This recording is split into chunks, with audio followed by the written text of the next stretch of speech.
Hello YouTube, Blue State Refugee here. Let me turn that down for us. Okay, so what we have is we're going to make a little French press coffee video. What I've done is I brought my water up to a boil. I take and turn it off. We're going to let it come down just a touch. In the meantime, we're going to add some coffee to our French press. I like to use about 1 scoop per cup, and this is an 8-cupper. So it's going to be 1, 2, 3, 4, 5, 6, 7, and 8. Okay.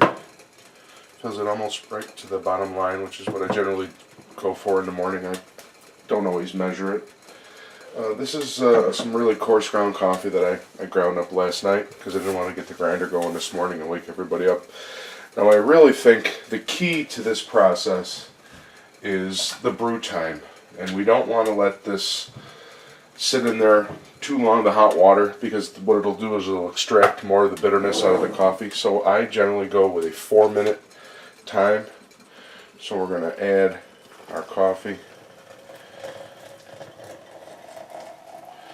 and our water together. Maybe not take that all the way to the top. Give that a quick stir just to make sure everything is all wetted up. And put the rest of the coffee in there. And start our timer. Now we have 4 minutes. Now this is probably my least favorite way of making coffee, but it's still good. I prefer the AeroPress for hot coffee. I think it gives me a nice, robust flavor.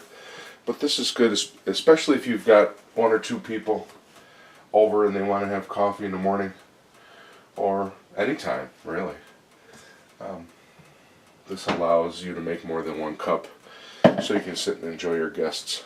Today we just have a little travel mug. We're going to put that in so we can head out to the shop. So we're going to come back after 4 minutes and we're going to finish this video. I forgot to mention that we like to use the filtered water for all the coffees that we make on our show, because I think it leads to a lot better coffee. So the longest 4 minutes I think in history, and here we are, we're up. Okay, so now we're ready to extract that goodness. So first thing we're going to do is we're going to press down nice and slow.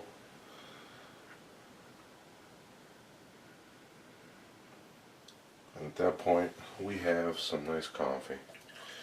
You can serve this any way you like. I like it just black most of the time. And there you go. Now we're going to finish putting that in another container so that we can maybe have another cup of coffee later.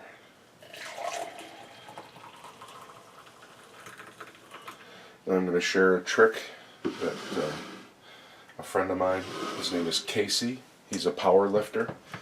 He's got a channel here on YouTube, and I will post a link below to that.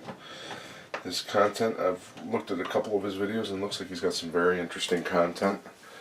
And what he told me was he actually comes back a second time with more cold water